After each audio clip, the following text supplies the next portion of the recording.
गत सोमवार दिन गंजाम जिला चिकिटी ब्लॉक करबालुआ अजेनापुर गाँव 23 जन माउंदपुर रे विषाक्त मद पीवा परे ब्रह्मपुर एमकेसीजी मेडिकल भर्ती होइतिला। चिकित्साधीन अवस्था दुई जनकर मृत्यु होइतिबा बेले वर्तमान 13 जन एमकेसीजी मेडिकल चिकित्सित होउछंती। वर्तमान जणे भेंटिलेटर रे थिबा बेले 5 जन आईसीयू रे अछंती। एमकेसीजी मेडिकल चिकित्सित होइतिबा असुस्थ लोकन को भेटिछंती ब्रह्मपुर सांसद डाक्टर प्रदीप पाणिग्राही और ब्रह्मपुर विधायक के अनिल कुमार। असुस्थ लोकंकु सेमानक स्वास्थ्यावस्था संपर्क में पचारि बुझिबा सहित किभली असुस्थों को चिकित्सा सेवा जोगाई दिया जाउछि सेने डाक्तर को पचारिथिले सांसद और विधायक।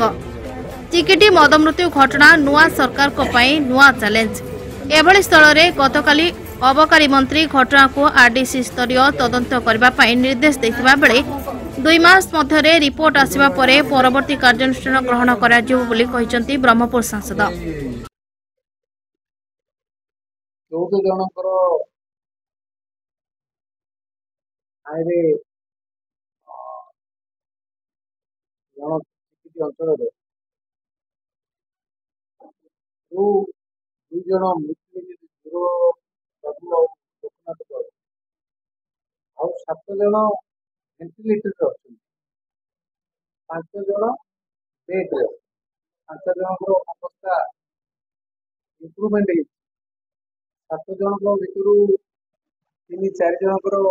डिजिटल सिंड्रोम रे सफर होती जेहेतु रेगुलर आउ 2-3 जन अवस्था धीरे धीरे इम्प्रूवमेंट होते डॉक्टर चिकिटी घटना पुणी 2024 आम समस्त आखि गतकाली एक्साइज मिनिस्टर ए बाबद आरडीसी इनक्वारी डिक्लेयर कर राज्य सरकार तरफ 2 मास भितर रिपोर्ट आसवा पर कार्यानुष्ठान प्रतिश्रुति देते घटनार संपूर्ण तथ्य आसला पर कौन कार्यानुष्ठान सरकार ने अपेक्षा कर आशा करिबा गंजाम जिले में एभली घटना पुनरावृत्ति न हो तथा जो एक्साइज पॉलिसी माध्यम 1994 मद मृत्यु पुरुषोत्तमपुर हो 2006 रंभा उमा गोलाबंदर मद मृत्यु 29 जन हो ये जो घटना गंजाम जिलावासी को ओडिशा को स्तब्ध कर आज चिकिटी अंचल घटना भी हम समस्त को तथा राज्य समस्त स्तब्ध कर अवसर में पुणी एक्साइज पॉलिसी और एक्साइज एक्ट रे कौन कौन प्रोविजन रहा उचित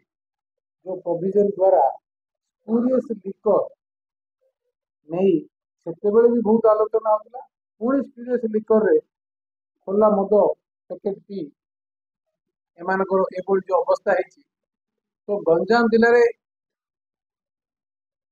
भाविबा उचित जे स्ट्रॉन्ग एक्ट आसवा सहित दीर्घ दिन भितर पुलिस लिकर व्यवहार हवा कथा जना पड़ू तो मोर सरकार को अनुरोध जे एक्साइज पॉलिसी को पुणी री एग्जामिन करी एमती प्रोविजन करा जाऊ जो प्रोविजन रे दीर्घ वर्ष धरी जो भेंडर माने भेंडिंग करुले एक्साइज कंट्री लिकर परिवर्तन करा जाऊ तथा एक्साइज पॉलिसी रे प्रोविजन रखा जाऊ पुलिस लिकर जो माने इन्वॉल्वमेंट है एंड जो परीक्षा निरीक्षा प्रत्येक भाटीर परीक्षा निरीक्षा आउ सुपरविजन ताकू अत्यधिक भल देखा जाऊ जमी कौन सी प्रकार जो खोला संपूर्ण बंद हम देखो ता सहित गंजाम जिले में और सारा राज्य में डी एडिक्शन कैंप करा जाऊ जहाँ ओडिशा रे नहीं ए पर्यंत एंड गवर्नमेंट तरफ डी एडिक्शन कैंप करने द्वारा जो माने जो परिवार माने सचेतन हेले आ जो माने मद छाड़िबा पई आग्रह अछंती सेमानकु जो विथड्रॉल सिंड्रोम रे जो प्रॉब्लम हुए ताकू समाधान पई ए प्रक्रिया धीरे धीरे जारी रहिले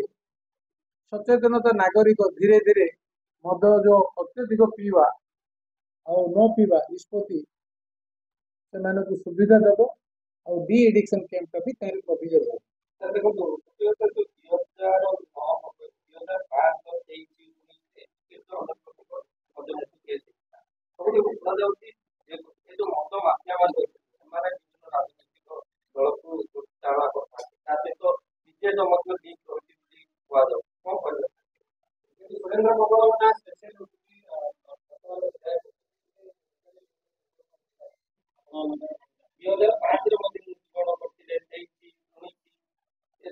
ए अवसर रे यह कहि पारि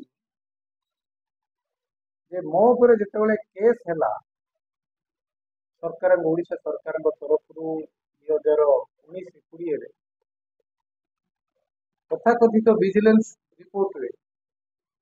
गंजाम जिले में मद माफिया जो शब्द व्यवहार करा जाउ सेमानकु बाली माफिया पाखरु पैसा मु कलेक्शन करूथिली आधार रे आयुर्बहिर्भूत संपत्ति को आखे रखी केस करा आज से समय भी आसी और घटना भी घटी जो कथा आपण मैंने पचार आपको पुणी इनक्वारी करा जाऊ मैंने पॉलिटिकल लिंक रे आर ऑफिशियल लिंक रे मद वेंडर माने हो व्यापारी माने हो मन इच्छा कारोबार कर रेगुलेट करने व्यवस्था करा